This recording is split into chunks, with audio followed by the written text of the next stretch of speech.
up, everybody, and welcome back to another video. In today's video, we have some more Detroit Lions news to discuss, and this is about one of the greatest receivers of all time working with the Detroit Lions. Plus, I have a very special announcement that you guys are going to want to hear, so let's get it started.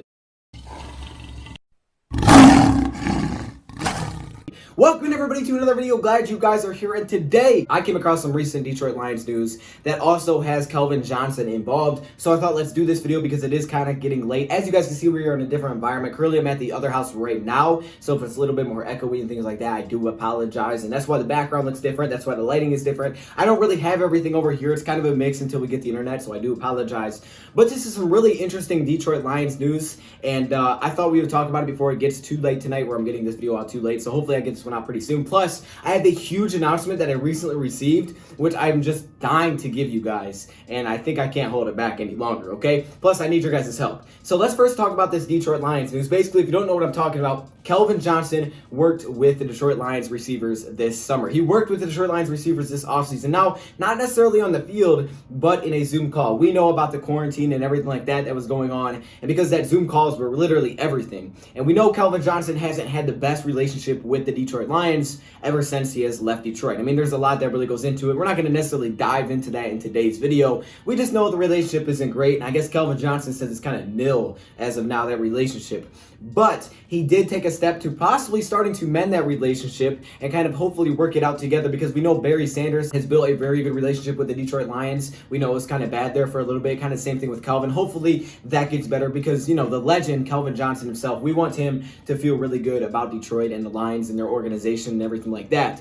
So maybe this is a good thing, but basically he worked with the receivers this offseason in a Zoom meeting, just giving them some advice, which is always great. It's always great to have advice, especially when you're getting advice from one of the best receivers of all time, and he was a Detroit Lion. Now, how did this happen? Well, Detroit Lions wide receiver coach Robert Prince reached out to Calvin Johnson, who I guess is like the only wide receiver coach that is still there from when Calvin Johnson was there. He reached out to Calvin. He's like, hey man, can you talk to the guys? And Calvin's like, you know what? I'll do it, which is obviously awesome. And Calvin Johnson had some great things to say. He gave them some great advice, but he also praised a lot of the Detroit Lions receivers. So I'm very excited to give this news to you guys. So let's talk about what he said about a few of our receivers. The first guy, Kenny Golladay, he says, I love watching Kenny Golladay. And that's pretty much as simple as it has to be. Everybody loves watching Kenny Golladay. The guy has been incredible to this point. He's put up numbers that aren't as good as Calvin's, but they're pretty darn comparable. I mean, in his last 2 years, over 1,000 yards receiving. He's one of the best receivers in the league, and last year leading the league in touchdowns. We know the numbers behind it. We know how great he is, and currently on the Detroit Lions, he's probably the most comparable player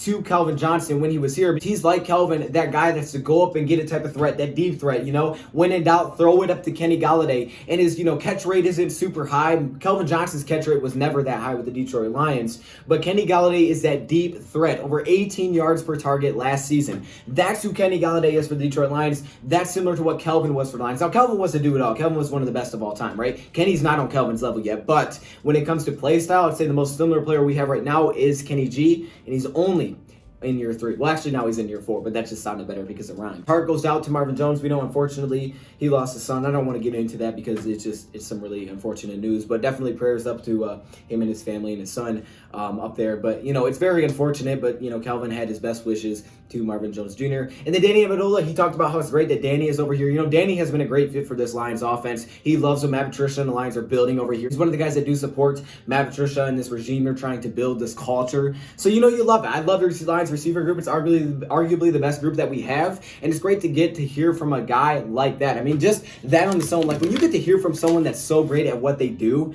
you really just, it inspires the heck out of you, and I hope that it inspired some of our current receivers. He said things like this: take your strengths, weaknesses, and work on them. Now, that may seem like kind of obvious, like, okay, yeah, obviously work on my weaknesses, but he also says work on your strengths, because you don't want to forget that. You don't want to lose that. But his way of doing it is very interesting. I've actually never heard someone say this before. He's basically said, don't just work on the bad things, you know, and do things one at a time. Basically, his message kind of summed up to me was focus on what that thing is. So go into the day focusing on something very small. Take it deeper, take it day by day, and try to perfect that one skill that you want to improve upon, or that skill that you're already good at that you want to make even better. Just focus on that and continue to build those days on top of each other. It's like the saying, I think Will Smith said it, you know, just keep stacking the good days on top of each other, and all of a sudden, you know, you got this great wall. You know, if you keep building these bricks, bricks and you keep laying them firmly, you're going to have this great wall at the end of the day. And I feel like that's what Calvin Johnson is kind of saying here, which I think it's an incredible message to give to receivers. Hone in on your skills. He said basically focus. I took it away as like focus on, one thing at a time. Make it small, but focus on it and stack those good days on top of each other. Calvin Johnson, you're one of the greatest receivers of all time. I have your jersey for a reason when I was a kid. You are amazing, and I'm glad you did this for the Detroit Lions. Now, can't hold my tongue any longer. We have a very special announcement, and I need your guys' help.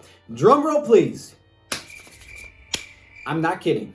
Okay, so I'm on Twitter, and guess who follows me today? Oh, that's right, Dan Miller. Just the one and only Dan Miller. Just the Dan Miller follows me on Twitter. I'm like, that's kind of weird. Dan Miller just followed me on Twitter. I was kind of losing myself, not gonna lie. I was like, is this real?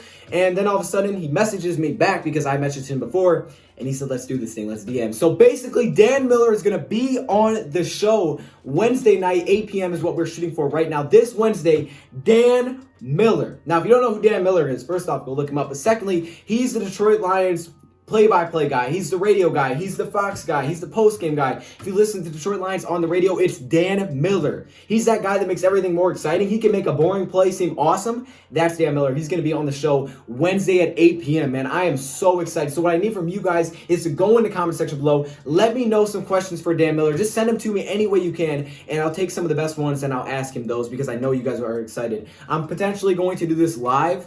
Man, I really got to say thank you to Dan Miller. I'm literally so excited. I cannot tell you how many times I told him, like, we're having Dan Miller on the show. This is someone I listened to when I was a kid, man. I'm telling you, I didn't always have cable, so I couldn't always watch the games. I listened to Dan Miller. I can remember nights playing video games, just listening to Dan Miller talk about the Lions game, and I was like, man, this guy is so good at what he does, and he's always been so great at what he does, and he's going to be on the show. It's crazy, man. The guy that you were listening to as a kid is now someone that you're going to be basically interviewing 2 days later. I mean, this is just a dream come true. You guys are absolutely amazing. Couldn't do any of this without you. Shout out to Dan Miller Wednesday. Let me know some questions. Thank you, Pride, for watching, and I'm out.